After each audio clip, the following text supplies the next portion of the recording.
저는 직장을 다니고 아내는 집에서 아이를 돌봅니다. 저희 부부도 보통의 부부처럼 작고 사소한 일들로 싸우기도 하고 때론 감정이 크게 격해지면서 부부싸움을 하는데요. 문제는 싸울 때마다 아내가 꼭 아이 앞에서 큰 소리를 지르고 휴대폰, 리모컨, 쿠션 같은 물건을 집어 던진다는 겁니다. 아내도 잘못됐다는 걸 알고 고치겠다고 했지만 싸울 때면 늘 그 순간의 화를 참지 못하고 반복됩니다. 저는 괜찮습니다. 제가 잘못해서 그럴 수 있고 참을 수 있습니다. 하지만 아이는 다른 문제죠. 아이는 죄가 없잖아요. 이제 겨우 4살입니다. 아내가 바뀌지 않은 이상 아이는 엄마가 싸우면서 소리를 지르고 물건을 집어던지는 걸 봐야 하는 겁니다. 저는 아이 앞에서 한 번도 큰 소리를 낸 적이 없습니다. 아내가 육아 스트레스가 있어서 그렇겠지 이렇게 이해하려 해도 싸움이 반복되고 분노 조절을 하지 못하는 아내를 보면 이혼을 하는 게 아이에게 낫다는 생각까지 듭니다. 하지만 아내는 이혼도 안 하겠다, 아이도 자신이 키우겠다 이렇게 하는데요. 제가 이혼 소송을 내면 어떻게 될까요? 저는 어떤 준비를 해야 할까요?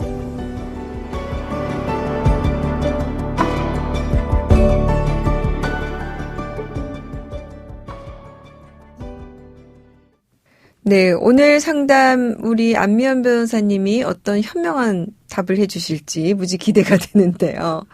자, 변호사님, 아이 앞에서 소리를 지르고 물건을 집어던지는 아내 행동.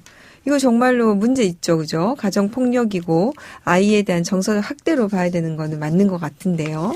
일단 가정폭력에 해당하는지 여부부터 살펴보자면 가정폭력 범죄 처벌 등에 관한 특례법이 정하고 있습니다. 이제 가정폭력이란 가정 구성원 사이에 신체적, 정신적 또는 재산상 피해를 수반하는 행위에 해당한다고 정하고 있는데요. 사실 이제 물리적으로 때리거나 이제 직접적으로 이제 물건을 집어 던지거나 뭐 위협을 하거나 이 모든 행동들이 다 가정폭력에 해당이 됩니다. 네. 그래서 지금 그 아내가 화를 참지 못하고 고성을 지르면서 이제 휴대폰, 리모컨 이런 물건들을 집어 던지는 게 다 가정폭력에 해당되고요. 아동학대에 대해서는 아동복지법을 살펴보면 됩니다. 아동학대란 보호자를 포함한 성인이 아동의 건강 또는 복지를 해치거나 정상적 발달을 저해할 수 있는 신체적, 정신적, 성적 폭력이나 가혹행위 또는 그 아동의 보호자가 아동을 유기하거나 방임하는 행위라고 정하고 있는데요. 네. 아동학대 유형 중에 정서학대라는 부분이 있습니다. 그러게요. 그 부분을 좀 잘 설명해 주시죠. 보호자를 포함한 성인이 아동에게 행하는 언어적인 모욕, 뭐 정서적 위협, 감금이나 억제, 뭐 기타 가학적인 행위들을 다 지칭을 하고요. 언어적, 정신적, 심리적 학대라고도 표현을 합니다. 네. 예를 들면은 이제 통상적으로 욕설, 경명적인 표현을 한다던가 아이를 잠을 재우지 않는다던가 제3자랑 비교를 하면서 차별 편애하는 행위도 사실은 정서학대에 해당하고요. 가족 내에서 왕따를 시키는 행위 또는 가정폭력을 목격하도록 하는 것도 아이를 정서적으로 학대하고 있는 행위로 평가가 됩니다.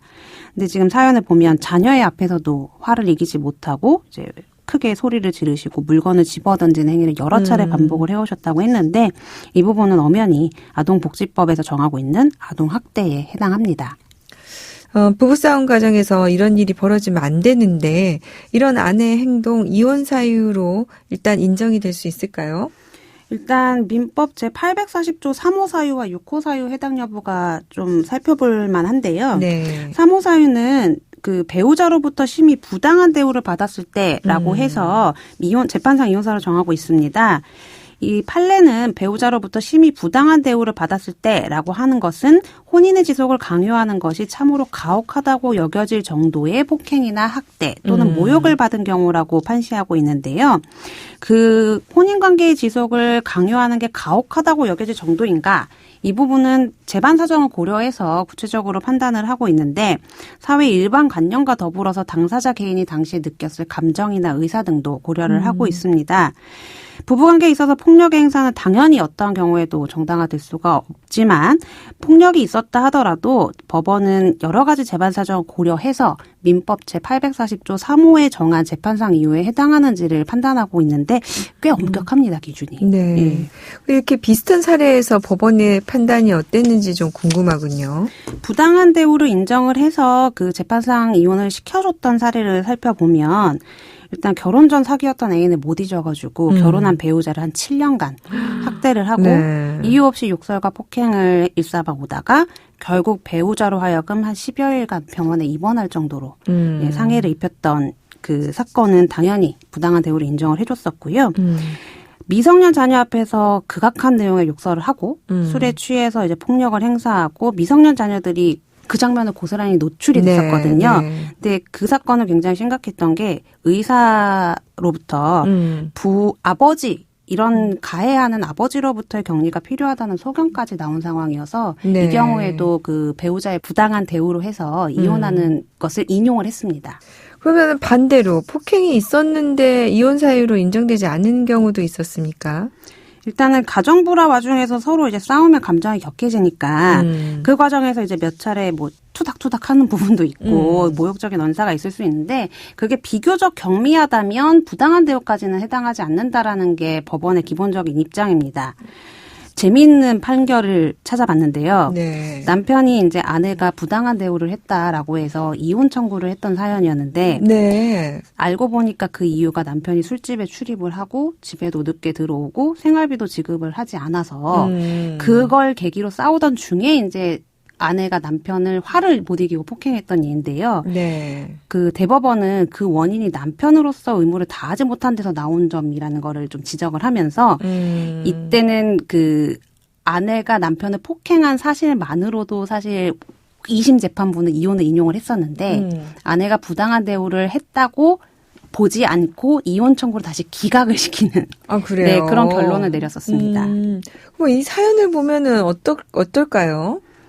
지금 근데 사연의 경우에 아내가 수차례 가정폭력을 행사한 거는 맞는데 네네. 그 경위나 정도가 사실 사연만으로는 판단하기가 어느 어려워서 정도 심한 건지. 네, 그래서 지금 판례가 인정하고 있는 민법 제840조 3호 사유에 해당하는가 그거는 확답을 드리기가 어렵고요. 근데 좀 가능성은 있는 게 이 부인이 일단 본인이 잘못한 거를 알고는 있어요. 그죠? 네, 고치겠다고는 말씀을 하시죠. 네. 근데 이제 말만 그러는 것이 적극적으로 정말 노력을 하는 것인지에 따라서 이혼 사유가 인정이 될 수 있지 않을까 그런 생각이 좀 드는데요.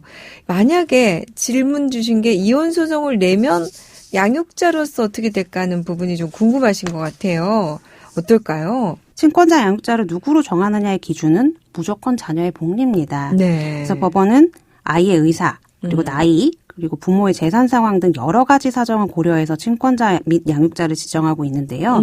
지금 아이가 4살이고 전업주부인 아내와 더 많은 시간을 보내왔다는 거는 아내한테 유리한 사정일 수는 있습니다. 근데 아빠도 아이와 원만한 애착 관계를 형성하고 있고 이혼 후에도 내가 직장 생활을 하지만 아이도 케어할 수 있는 확실한 보조 양육자를 확보해놨다. 그리고 엄마가 여러 번 가정폭력을 저지르는 모습을 보여줬고 이것 때문에 아이에게 좀 정서적으로 위험이 발생했다라는 사실이 소명된다면 네. 아빠도 충분히 아이의 친권자 및 양육자로 지정이 될 수가 있습니다. 그래서 사연만 놓고 보면 사실 아빠가 아이의 친권자 양육자로 지정됨에 있어서 결코 불리하다고 보여지진 않습니다. 그러게요. 사실 지금 이 사연을 보면서 저도 조금 고민이 되는 면이 있는 게 아이에게는 물론 이제 좋은 엄마가 있어야겠지만 또 엄마가 없는 부분이 이게 또 공백이 너무 커지는 것이 걱정이 되잖아요. 네. 그래서 이 엄마가 정말 반성만 할 게 아니라 뭔가 심리치료나 막 이런 것들을 받았으면 좋겠는데 네. 이게 이제 본인이 말만 이러는 것인지 그게 참 걱정이란 말입니다. 자, 그래서 일단 우리 사연자분이 이렇게까지 사연을 보내신 걸 보면 아마 이제 배우자가 고쳐질 가능성이 없는 것이 아닌가 고민이 돼서 보내셨을 것 같아요.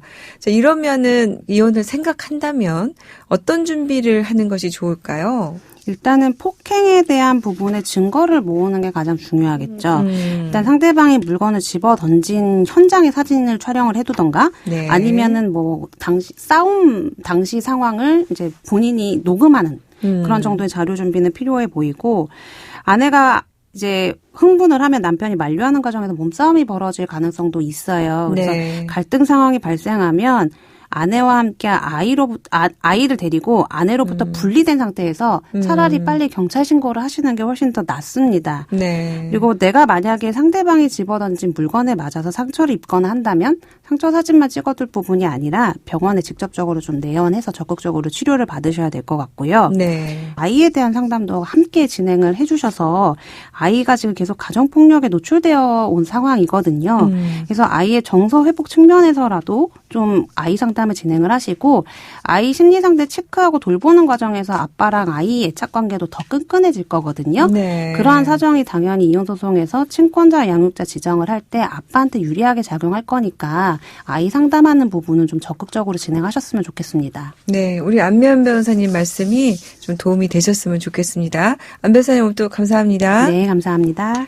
양소영 변호사의 상담소 양담소는 내일 또 문을 엽니다. 끝곡 챗 베이커입니다. Let's Get Lost 들려드릴게요. 양소영이었습니다.